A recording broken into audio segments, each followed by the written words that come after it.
يا عبادي الذين آمنوا إن أرضي واسعة فإياي فاعبدون كل نفس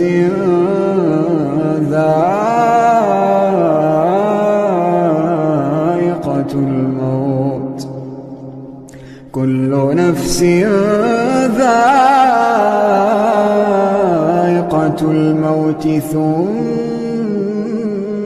إلينا ترجعون